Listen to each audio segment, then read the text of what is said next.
Seja muito bem-vindo, seja muito bem-vinda ao nosso Conexão Milaré. No programa de hoje, nós vamos falar sobre a conservação como negócio, como oportunidade. E o nosso convidado é o Dr. Flávio Ogidos, advogado, consultor ambiental e nosso parceiro querido de longa data. Seja bem-vindo, Flávio. Olá, Juliana, olá a todos que estão assistindo. Um prazer enorme, uma honra, uma satisfação estar aqui, deixar um abraço a você e assim cumprimentar toda a equipe do Escritório Milaré. Obrigada, Flávio. E para a gente não perder tempo, que o nosso assunto hoje é palpitante, eu queria te perguntar direto, né? A gente sabe aí que você mantém aí um canal de comunicação, um site, conservação como negócio, e aí queria já sair perguntando, então, como assim conservação como negócio? É possível ganhar dinheiro por meio da conservação do ambiente natural? Pois é, Juliana, esse é um desafio muito grande, na verdade, né? A conservação como negócio é muito uma provocação.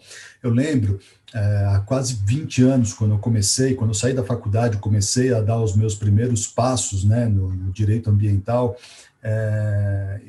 de algumas reuniões, de alguns estudos que eu estava participando, e uma informação me chocou, que era o fato de que de tudo que a gente tinha algo em torno, o dado à época era de 8%, né, do que a gente tinha originalmente de Mata Atlântica, e do que sobrou de Mata Atlântica, a gente tinha cerca de 80% nas mãos de proprietários particulares.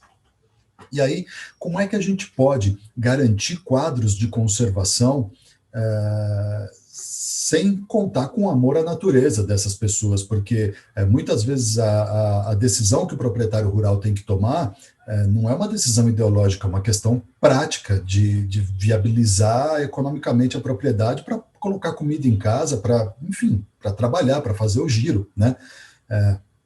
Então, desde aquela época, eu comecei a estudar possibilidades de geração de recurso com a conservação para oferecer aos proprietários de áreas verdes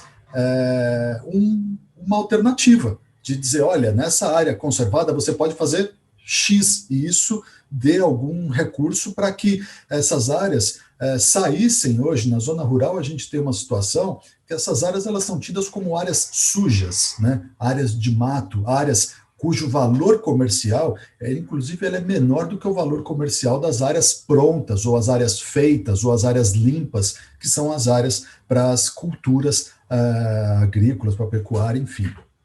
Então, eu vim, ao longo dos anos, trabalhando no sentido de estruturar e pensar em mecanismos. Então, por exemplo, desde 2007, nós temos um banco de áreas verdes, que no site www.conservaçãocomonegócio.com você pode encontrar o link, entrar, cadastrar uma determinada área verde. A gente tem mais de 8 milhões de hectares, Ju, de áreas cadastradas nessa base de dados no Brasil inteiro. E aí, quando nós vamos ao mercado buscar as demandas, a gente se socorre dessa base de dados para tentar viabilizar negócios. Qual é o negócio hoje que está na mesa? É a compensação, basicamente, a compensação de reserva legal, principalmente, né? A gente tem, dentro do universo de possibilidades, e o universo não é pequeno, né? A gente tem aqui, nesse livro, esse livro é resultado do meu mestrado, Conservação em Ciclo Contínuo. Olha aí, bacana, muito legal.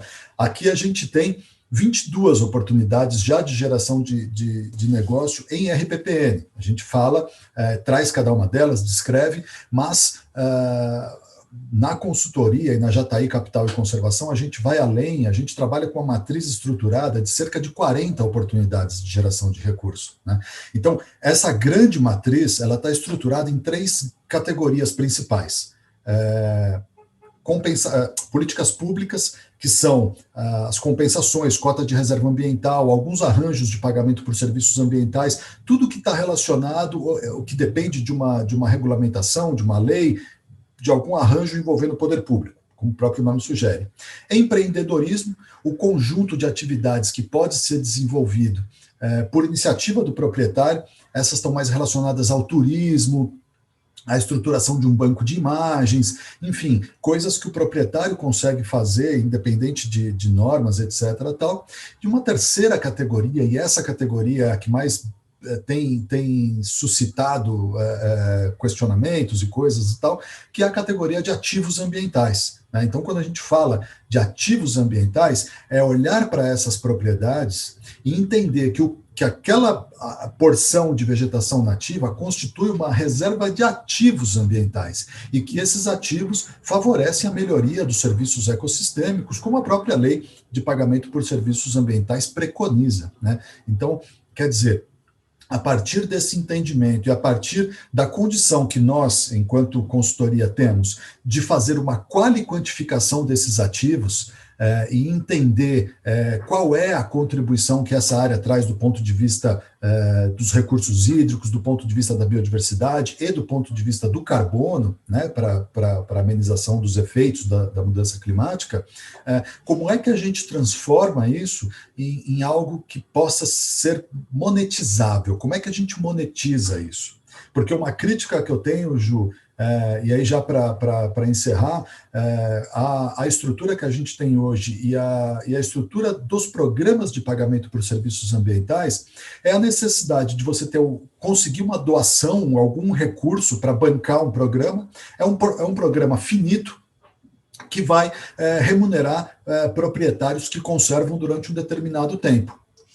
Ok, isso é bom, isso é legal, isso é positivo, isso é bacana, mas se nós não criarmos mecanismos para que a conservação desses ativos seja diretamente monetizada, a gente entra num círculo de ter que passar o chapéu a cada temporada para buscar mais recursos, e quando, na verdade, esses ativos eles têm um custo para ser mantidos e eles geram benefícios para toda uma coletividade. Né? Então, é possível a conservação como negócio? Eu sim acredito que é possível e acredito que o mercado começa a entender isso, a entender que é um fator fundamental que não está na conta. Basta olhar para a pegada hídrica de vários produtos que a gente usa e consome no nosso dia a dia, e entender a relação intrínseca que existe entre a floresta, a preservação de florestas com a produção de água, por exemplo, para que a gente entenda que é necessário trazer esse componente dos ativos ambientais para a contabilidade ambiental, de um modo geral, e aí sim a gente começar a ter mecanismos de mercado para viabilizar essa situação. Muito bom, Flávio. Aqui, antes de qualquer coisa, quero botar aqui. Ixi, cadê? Sumiu? Eu te ajudo, Ju. Isso, tá, mostra aí pra gente, Flávio. Não tá, quis me exibir aqui com o meu exemplar e não deu certo. O livro do Flávio, Conservação em Ciclo Contínuo, já à venda nas melhores livrarias do ramo. Bacana, obrigado, Ju. É uma obra essencial para quem quer entender de conservação como negócio, né? São oportunidades que até diz aqui no livro, né? Como gerar recursos com a natureza e garantir a sustentabilidade financeira das RPPNs. E aí, Flávio, a gente você tocou nesse assunto ali, né? Que a própria lei fala do pagamento pelos serviços. E aí a gente queria lembrar que em 13 de janeiro deste ano entrou em vigor a Lei 14.119, que é a lei que institui a Política Nacional por Pagamento por Serviços Ambientais, né? O PSA. E essa lei foi muito comemorada, a gente já teve a oportunidade de conversar sobre essa lei, e eu queria agora te devolver aqui as perguntas, iniciando com pagamento por serviços ambientais. Isso, de fato, é uma novidade? A gente surgiu com essa lei alguma coisa nova aí, ou a gente continua falando dos sistemas de conservação, por exemplo, para fins de compensação ambiental? Temos mais oportunidades agora, Flávio, em razão dessa nova lei? Sim, sem dúvida. A criação de um marco legal, né, a instituição de uma política nacional de pagamento por serviços ambientais para o nosso SISNAMA, né, para o nosso Sistema Nacional de Meio Ambiente, é sem dúvida um advento muito importante. Né? Ela traz um conjunto de possibilidades e ela reconhece essa contribuição. né? Mas ela traz também a ideia de que são mecanismos voluntários, né? Ou seja, existe uma contribuição que é mantida por proprietários rurais, que é uma contribuição fundamental para a economia, para a produção agropecuária, para todo o sistema econômico, para o setor industrial, para todo o sistema econômico, e que continua invisível. Então, na minha humilde opinião, ajuda muito, mas não resolve a lei, né? No sentido que ajuda para que a própria União regulamente, os estados, e criem políticas públicas e que a gente verta recursos para a conservação de um modo geral, pelo Brasil inteiro, né? A gente já tem alguns exemplos e exemplos de arranjos, inclusive anteriores a essa lei, né? O sempre lembrado PSA do município de Extrema, né? O Projeto Conservador de Águas, que já vai para 15 anos, mais ou menos, outros arranjos pontuais locais. Aqui no estado de São Paulo, debaixo da política estadual de mudanças climáticas, existem projetos de pagamento por serviços ambientais que reconhecem esses esforços, etc. Tal. Mas o que a gente vê, Ju, é que, assim, existe uma unidade de medida no campo que é de reais por hectare ano, né? Toda a região, os proprietários ali sabem quantos reais por hectare ano aquela área gera com a cultura vocacional daquela área. Gado, soja, cana, X, né? E as áreas de vegetação, nessa conta, elas entram para jogar para baixo esse resultado final. Existem as obrigações de preservação de reserva legal, de APP, e muitas vezes mesmo os excedentes de vegetação nativa, por exemplo, segundo a lei da Mata Atlântica, dependendo do estágio sucessional, já não pode ter supressão. Então, existe uma questão aí que é assim, você tem a obrigatoriedade de manter ativos ambientais, e você não tem uma contrapartida financeira para que esses ativos sejam mantidos. Esse, na minha opinião, é o grande nó dessa questão. A lei, ela ajuda na medida em que uma possibilidade que esses proprietários terão de participar de algum arranjo de PSA que surja na sua região, isso pode ajudar. Mas o que a gente vê é que os valores pagos a título de PSA nas propriedades rurais, eles estão muito aquém do custo de oportunidade das outras commodities e dessas outras coisas. Então, duas leituras aí. Numa determinada região, que o custo de oportunidade de uma área é de 700, 800, R$1.000 por hectare ano, com a produção de determinada commodity, e um PSA venha a pagar 100, R$200 por hectare ano, assim, não compete, está muito longe. Mas, de um outro lado, hoje essas áreas, inclusive pela própria responsabilidade objetiva, né, na esfera civil, se cair um balão pegar fogo, o proprietário tem que recuperar. Então, ela sai de uma coluna de prejuízo e ela vai para uma coluna de superávit. Isso já é bom. Agora, o que eu acredito é que a gente precisa, e eu preconizo isso no livro também, que a gente precisa de cumulatividade, a gente precisa ter um programa de PSA, a gente precisa ter um outro arranjo, trabalhar o turismo, trabalhar 3, 4, 5 coisas, e que a cumulatividade de receita com essas áreas conservadas faça frente, então, ao custo de oportunidade de outras culturas. Esse é um pressuposto que a gente trabalha aqui. Não, é bem verdade isso, Flávio, e você tocou em algo que eu ia mesmo comentar aqui, né, que eu acredito que o grande diferencial, a grande chave do pagamento por serviços ambientais é exatamente essa adicionalidade que o produtor vai ter. Eu estou falando do produtor aqui, mas, né, pode ser qualquer pessoa que detenha um ativo ambiental, seja no campo, seja na cidade, em relação ao que hoje ele consegue obter, porque a gente está acostumado, Flávio, assim, em 2007, né, eu já, quando participava de eventos voltados ali para o agronegócio, eu lembro que era uma das perguntas que continua até hoje, uma pergunta repetitiva, assim, mas Juliana, mas por que eu sou obrigado a ter uma área e não poder usufruir dessa área porque faz bem para a coletividade? Por que a coletividade não me paga, então, para isso? Né?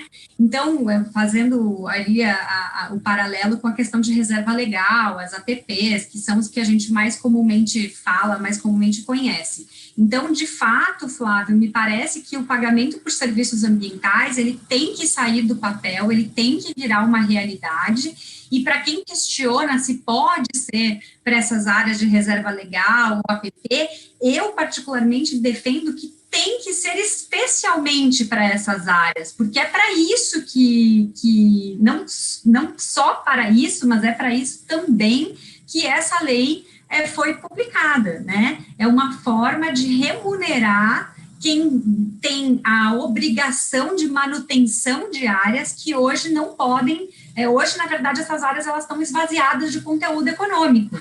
Elas trazem ônus para os seus detentores, mas bônus praticamente nenhum. O bônus fica com a coletividade. Então, me parece que é exatamente nessas circunstâncias em que a gente tem que fomentar essa política para que essas pessoas sejam remuneradas por isso. E aí, como você disse, tudo bem, hoje ainda não temos aí a perspectiva de sermos remuneradas nessas áreas, né, com pagamento por serviços ambientais, na mesma medida em que a gente seria remunerado se essas áreas fossem produtivas, né? 1 hectare de árvore plantar, árvore nativa, não rende para o seu proprietário a mesma coisa que 1 hectare de soja, de algodão, de qualquer cultura que hoje a gente tenha. É bem verdade. Mas hoje, essa área, como você muito bem disse, não tem remuneração prevista. Essa área é considerada uma área suja, né? Uma área de passivo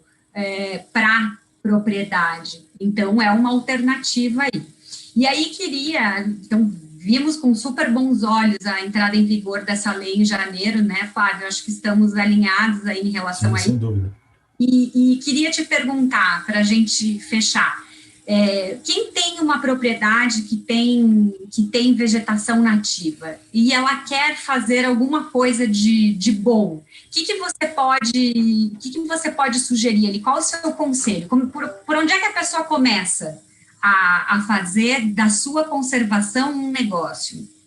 Excelente pergunta, Ju. Existe um caminho longo, né? A gente tenta ter a pergunta de $1 milhão, né? Que a gente brinca, né? Mas, assim, a gente precisa entender que cada área tem uma vocação diferente.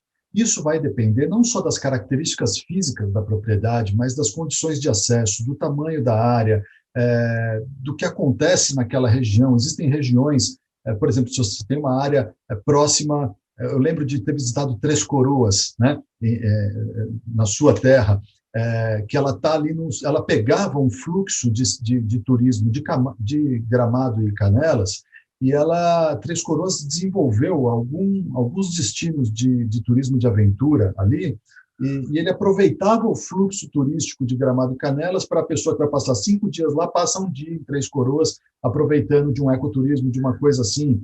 Então, é importante entender. Cada caso é um caso. É importante entender que a documentação da propriedade em dia é um fator diferencial para algumas oportunidades, mas para outras não. É possível fazer turismo sem estar com a documentação regularizada.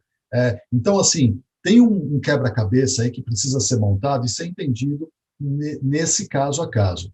A gente convida quem tem uma área verde e busca esses caminhos, a visitar o nosso canal no YouTube, Jatahy Capital e Conservação. A gente tem uma série de conteúdos justamente nesse sentido, orientando, explicando, trazendo diversos temas. A gente tem um estudo, na verdade, que é o filhote desse livro, Prático Aplicado, que é um estudo de potencial ambiental, onde a gente faz uma análise detalhada, técnica, uma análise jurídica, a gente olha os ativos ambientais, entende quais são os serviços ecossistêmicos que existem ali, faz a quantificação desses ativos e vê quais oportunidades daquela matriz de mais de 40 oportunidades, quais delas são potenciais para cada propriedade.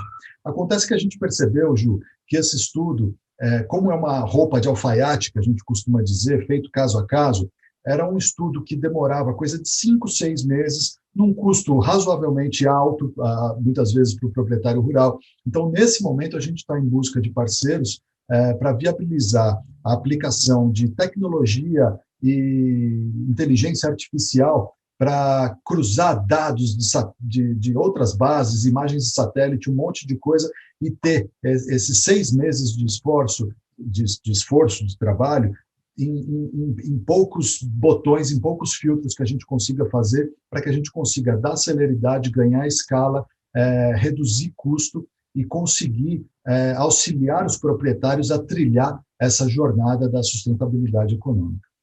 Maravilha, Flávio. Muito bom saber. A gente vai deixar aqui embaixo os contatos, né, das redes sociais ali, o site da Jatahy, para quem quiser, tiver interesse em utilizar aí os recursos naturais, né, porque é uma utilização diferente, utilizar os recursos naturais de uma forma diferente e, ao mesmo tempo, fazer algum tipo de remuneração a partir disso e continuar preservando, conservando o meio ambiente e gerando todos os benefícios dos serviços ecossistêmicos que essas áreas possuem. Então, Flávio, só tenho a agradecer, muito obrigada por ter participado aqui conosco do nosso Conexão Milaré, foi uma honra ter você, um amigo tão querido, e uma especialidade nesse assunto de conservação e negócios aqui conosco. Muito obrigada. Bacana, Ju, um prazer enorme, e eu acho que o desafio é esse, né? Ressignificar. O valor existe, ele está lá. O que a gente precisa é ressignificar, e nós, como advogados, né, pensar nesses mecanismos. Eu costumo dizer que ao advogado cabe também não só dizer o que dá e o que não dá para fazer, o que pode e o que não pode, mas o como. E esse é um dos grandes desafios de como que a gente monetiza, como é que a gente instrumentaliza essa monetização, e aí o corpo jurídico, de um modo geral, pode contribuir bastante nessa história. Obrigado pelo convite, agradeço mais uma vez, uma satisfação, uma honra estar com vocês aqui. Muito obrigada a você que está sempre aqui conosco, que você sabe, o nosso convidado mais do que especial. Não deixe de acompanhar nas nossas redes sociais a programação dos próximos episódios do nosso Conexão Milaré. Nós nos vemos em breve. Até lá!